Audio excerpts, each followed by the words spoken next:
You're live. Thank you, Teresa. Welcome, everyone. This is House Rules meeting on May 27th. We have two agenda items today.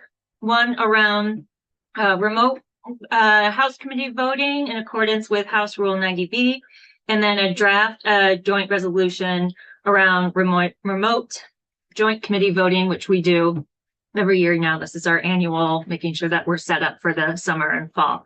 So let's start with the application of remote House committee voting in accordance with House Rule 9DB with our House Clerk. Hello, for the record, Betsy Ann Raz, Clerk of the House. So the House has already adopted 2026 HR 11, which provides those 3 days of remote voting in House committees through calendar year 26. You've already got that settled. It's adopted. But an issue that's come up is members who have a disability who are trying to access their House committee rooms and they can't get there for some reason because of this building issues. And the most familiar one to all of us is an inoperable elevator. So that has been raised as an issue when a member is actually trying to get to a committee, but they can't get to their committee room. And whether that member needs to use one of their limited 3 remote voting days when they're trying to get there, but because of the building, it's not accessible. So that was raised as a concern.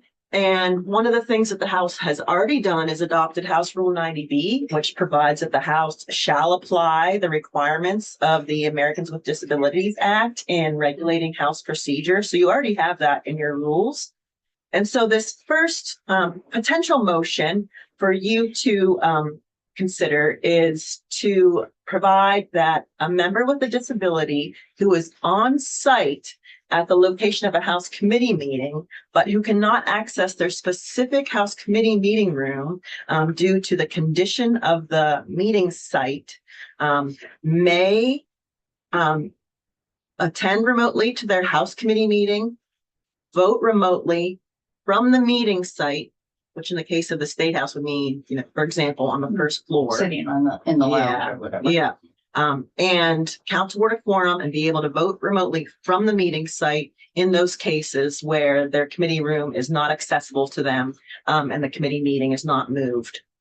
Because you've already got House Rule 90B that provides that we apply the provisions of ADA in regulating our procedure. So that's the first motion for you to consider if you would like to do that to address this issue of members who really just can't access the committee meeting room due to the building condition. Any questions or discussion? It's an awful long motion, but I'll make it in order. So the motion would be to confirm that a House member with a disability who is physically on site for a House committee meeting, but who cannot access the specific committee meeting room due to the physical condition of the site may vote remotely from the site and count toward a quorum without using one of their 3 remote voting days provided by RH 11 for cases in which the committee meeting cannot be moved to an accessible on-site location. That's the motion or that's the amendment?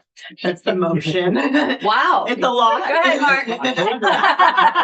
Can we just say so? So moved. Thank you. And I'll second that. Thank you. Any further discussion? Not.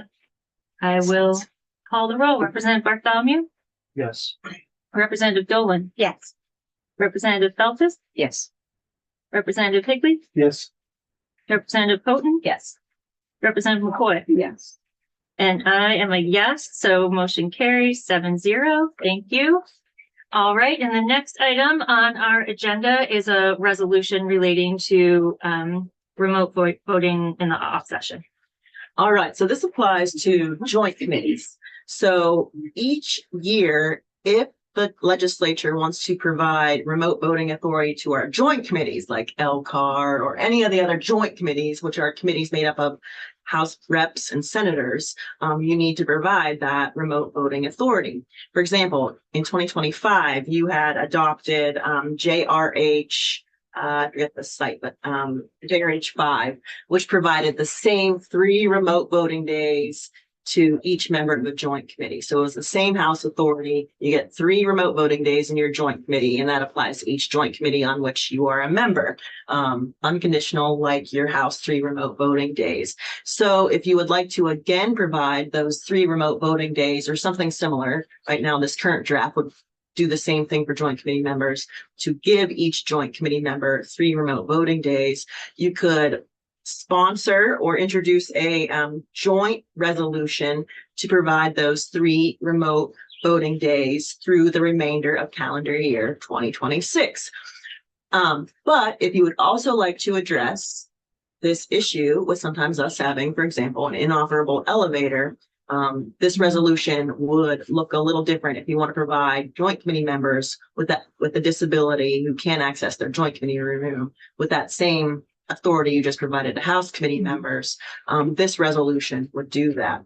Madam Speaker, can I do a share screen here? Absolutely. Let's see with the wonders of technology if I can make it happen. All right. Great. So this is the draft, draft joint resolution for you to consider. So it's starting out. Starts out with the same language that was provided in 2025 JRH 5, the 3 remote voting days through calendar year 2025, but it has this language regarding the application of the ADA as well.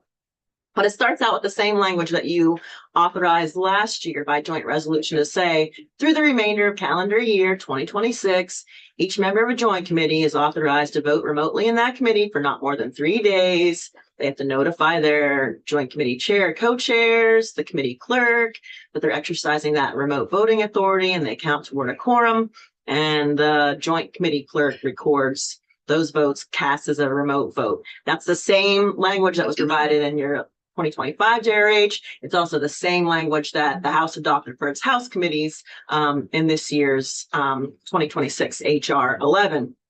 But what is new would be that last resolve clause that contains the same language that you just approved in that motion for House committees to say that a member of a joint committee with a disability who is physically present at the site of a joint committee meeting, but who cannot access that joint committee meeting room due to the physical condition of the site, aka, for example, inoperable elevator, may vote remotely from the site, count toward a quorum without using one of those 3 remote voting days for cases in which the joint committee meeting cannot be moved to an accessible on-site location. Now in the summer, I doubt that this will come up a lot because we have more flexibility with our spaces during adjournment, but it is at least possible that there's a joint committee meeting happening in room 10, room 11, and Elkhart needs to meet with Ethan Allen, for example. So it's at least possible, for example, a joint committee member, I keep using Elkhart, I'm looking at you, Representative.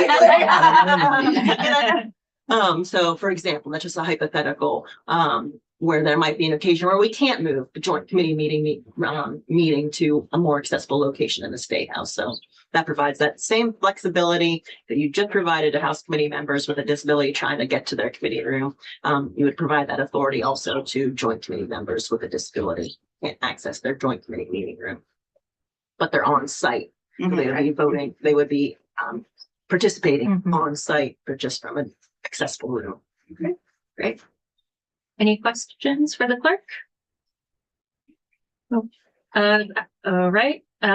So the motion would be to approve this joint resolution for introduction. If everyone's okay with it, by the House Rules Committee. Yep. And I have them so moved. Great. Any further discussion? All right. I will call the roll. Representative Bartholomew. Yes. Representative Dolan. Yes. Representative Celsius. Yes. Representative Higley. Yes. Representative Houghton. Yes. Representative McCoy. Yes. And I am a yes. Motion carries 7-0. Thank you.